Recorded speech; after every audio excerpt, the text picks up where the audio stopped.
Welcome to Reverend on the Homestead, except I'm not on the road and I'm not on the homestead, but I'm at my daughter's house. I guess we could say Reverend at the daughter's house. But anyhow, what we're doing here is I'm starting to prep for starting the garden. Now for spring gardening, I'm late. I should have had this done in January. But for the summer gardening, I'm right on time. And so I'm going to start all these seedlings. And I'm going to go ahead and start some of the spring ones anyway, because it can't hurt. The worst thing that can happen is the seeds just don't produce. Or if they do, they don't come to full fruition. Anyway, so I've got a mess over here on my table. Let me show you. I took these little pony packs that were a fail before, and I emptied the dirt out. And I know why they were fail. See, they have these little trays that go underneath, and then you water, you put these inside here, and then you water them, and then you put this little dome on them so that they could sprout and stay warm. But one of the things I didn't know is you're supposed to take this off after they come up. That's probably why they died. But also, this water doesn't evaporate. These things died out way long time ago, and this was still wet because nothing was there to absorb the water, and the cap was on. And so unfortunately, I got to learn how to water, because I kind of think that's probably part of my problem. Not enough water, too much water. Anyway, learning to gardening is kind of hard, but I'm going to succeed. Because, gee whiz, the future doesn't look so great for us. And they keep talking about all kinds of shortages in the food department. And so it'd be good for everybody to learn how to grow food, because you never know how desperate we're going to get in the future. But even if you're not desperate, fresh garden vegetables taste so much better than store-bought. I told a bunch of people back where we used to live in Fresno. I worked in Selma, and it's country area and a lot of farmers, and they would offer me fruits and different vegetables. I don't really like a lot of fruits. And they'd say, oh, you need to have some. Well, you know what I don't like? Store-bought fruits. They have no taste. They're just blah. But when you get one of those juicy peaches right off the tree, oh my goodness.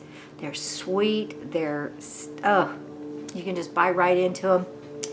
And same with all kinds of things. Same with the strawberries. We'd go to the strawberry stand and get those freshly day-picked ripe strawberries, and oranges that are ripe, and all the vegetables that are just right, fruits and vegetables that are ready to eat right now. Not that picked so early so they can be processed and shipped and sit in a grocery store while they ripen, but ripen right there on the tree and the vine.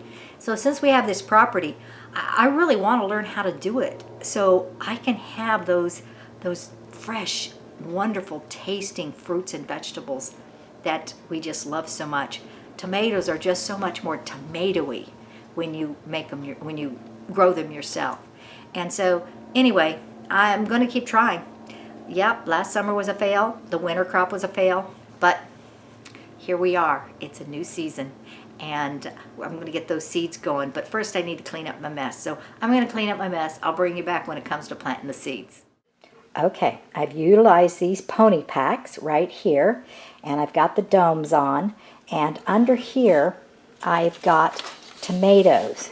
Let me show you. Move this along.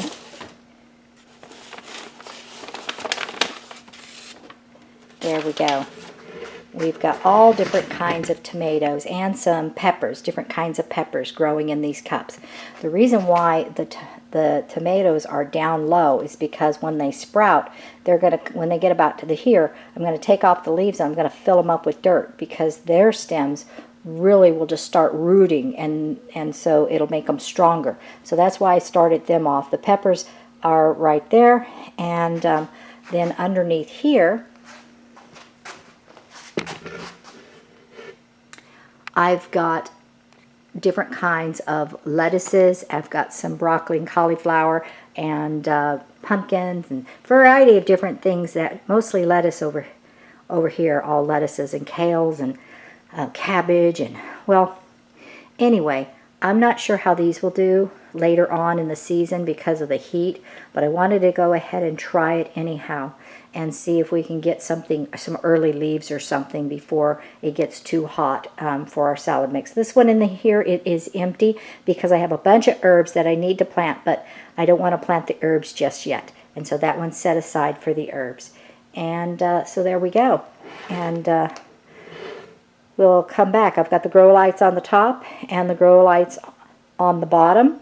And the reason I had these covered over here with cardboard is because I watched a video that said to keep them dark until they sprout. And I don't know if that's all the vegetables that you're supposed to do that with, but they get spindly if they're trying to fight for the light. So if you keep them in the dark, they'll grow thicker before spindlier. And so probably all of these need it to be in the dark. I'm not sure. Anyway, thanks for watching, and we will continue to follow through and see how this garden ends up going as the weeks unfold. Go ahead and share, like, subscribe, do all that wonderful stuff, and help boost our numbers through the algorithm, and that would be really swell. Bye-bye. God bless you.